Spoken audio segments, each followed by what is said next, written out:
سرور جانفزا محبوب خدا سید الانبیاء امام الانبیاء جائے جانے کائنات فخر موجودات ہم غریبوں کے مبعوثات جناب احمد مصطفیٰ محمد مصطفیٰ صلی اللہ علیہ وسلم کی بارگاہ بے کس پناہ میں گھوم گھوم کر درود پاک کا یا نچھاور پیش کریں اور بآواز بلند درود پاک پڑھیں۔ اللہم صل علی سیدنا شفیعنا مولانا محمد بارک وسلم صلوا علیہ صلاۃ و سلام علیک یا رسول اللہ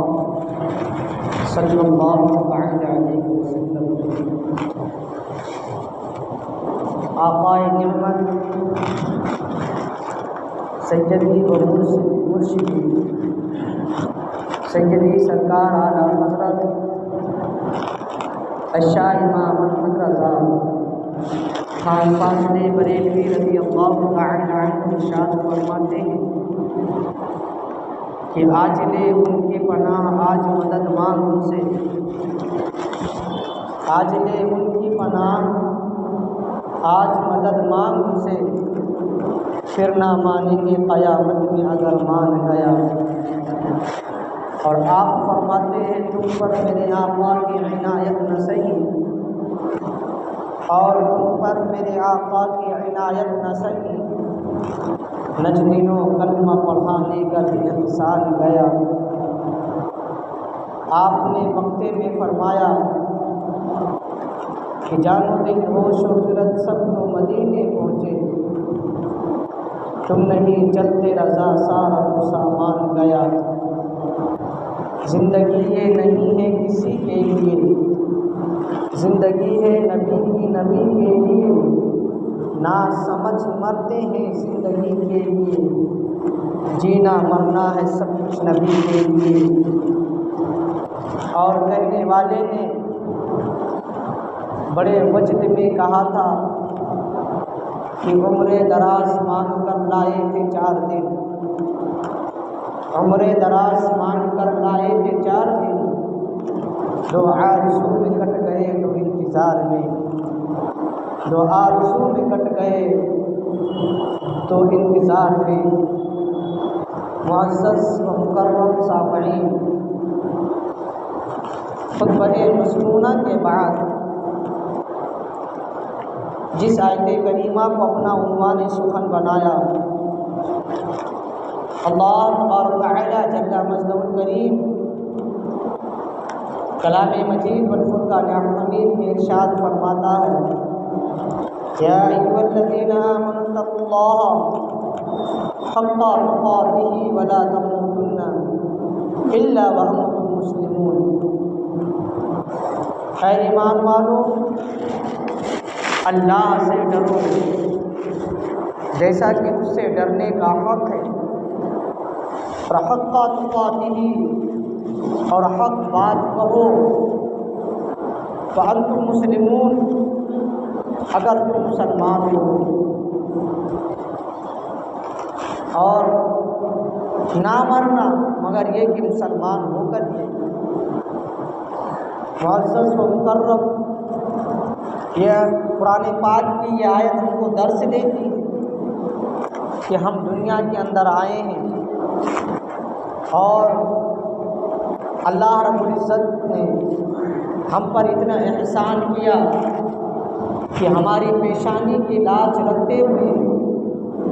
ہزاروں خداؤں کے سامنے نہ جھکا کر کے بلکہ اپنی بارگاہ میں جھکانا پسند کیا ہے، تو ہم پر یہ لازم ہے پھر ہم اس سے ڈرے جس نے ہمارے پیشانی کی حفاظت فرمائی ہے، ہم اس کا خوف اپنے دل میں بسائیں کہ جس نے ہماری پیشانی کی عزت و آبرو کو بچایا ہے، ورنہ آج یہ پیشانی اتنی قیمتی یہ سر، اتنا پیارا سجدہ، نہ جانے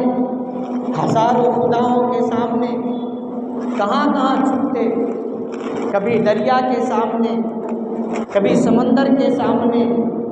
کبھی شجر و حجر کے سامنے، کبھی فلک بوس پہاڑ کے سامنے، کبھی زمین پر، نہ جانے کہاں کہاں یہ ہمارے پیشانی جھکتے۔ لیکن اللہ رب العزت نے ہم پر احسان کیا کہ ہماری پیشانی کی لاج رکھی، اور اس نے ہمیں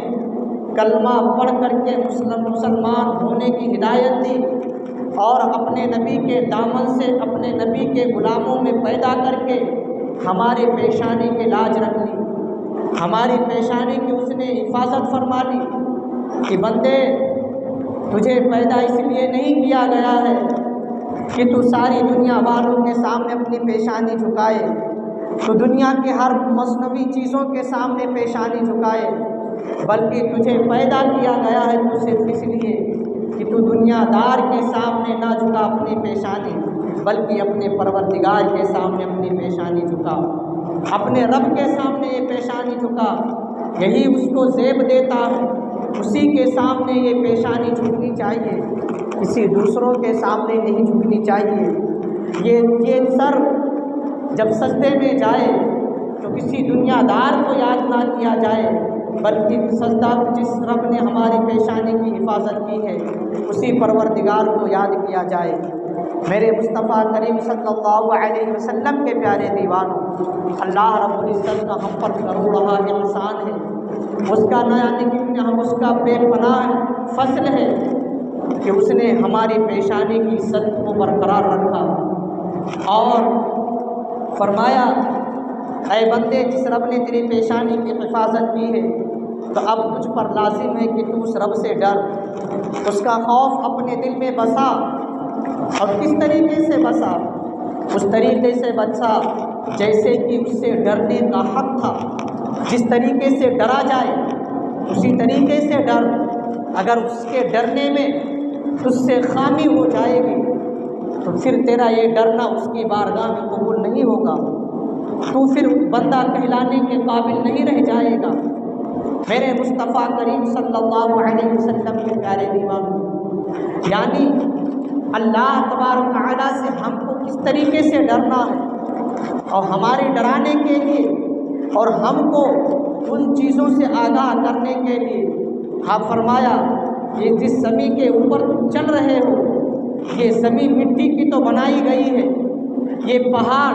یہ پتھر کے اوپر جو تم کھڑے ہوتے ہو، ان پتھروں پر جو تم پیر رکھتے ہو، یہ مت سوچو کہ یہ مٹی کی زمین ہے، یہ مت دیکھو یہ مٹی کی زمین ہے، لیکن CCTV کیمرے کی طرح تمہارے ہر قول و فعل کو یہ اپنے اندر جذب کر رہی ہے، تمہاری ہر فعل کو، تمہاری ہر حرکات و سکنات کو یہ زمین کور کر رہی ہے، یہ ویڈیو بنا رہی ہے۔ کل قیامت کے دن یہ پوری زمین خزانے کھول دے گی اور بتا دے گی کہ میرے مولا دیکھ فلاں فلاں نے کیا کیا کیے تھے۔ اللہ رب العزت نے ہمارے لیے زمین بنائی ہے تو اس لیے نہیں بنائی کہ ہم اس پر اعتراء کر چلے،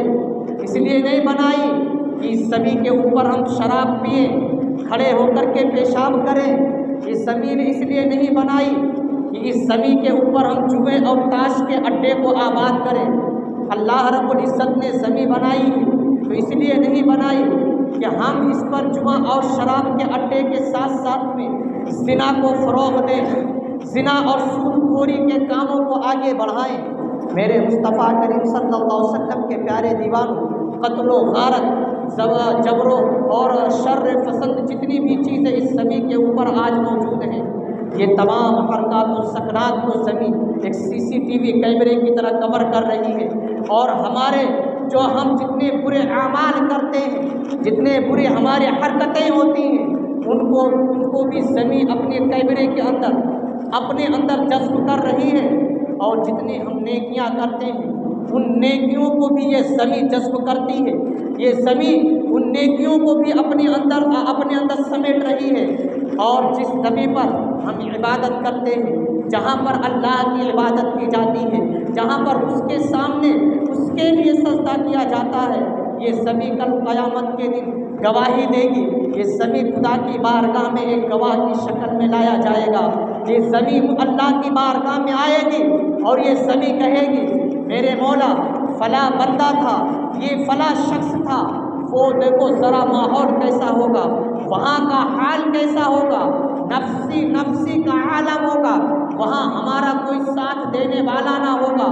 وہ دن وہ وقت کس طریقے سے ہوگا؟ آج اگر 45 سے 43 سے 40 سے 45 ڈگری اگر دھوپ ہو جائے تو ہم گرمی کی تپش برداشت نہیں کر سکتے۔ ہم کبھی پنکھے کا سہارا لیتے ہیں، کبھی کولر کا سہارا لیتے ہیں، کبھی اے سی کا سہارا لیتے ہیں، اور پھر کبھی دریا میں یا کسی نالے میں یا کسی بہتی ہوئی ندی میں جا کر پھسل کر کے اپنے جسم کو ٹھنڈک پہنچانا چاہتے ہیں۔ میرے مصطفیٰ کریم صلی اللہ علیہ وسلم کے پیارے دیوانوں، ذرا سوچو تو صحیح وہ کیسا منظر ہوگا جہاں پر یہ زمین یہ تانبے کی بنا دی جائے گی، یہ بڑے بڑے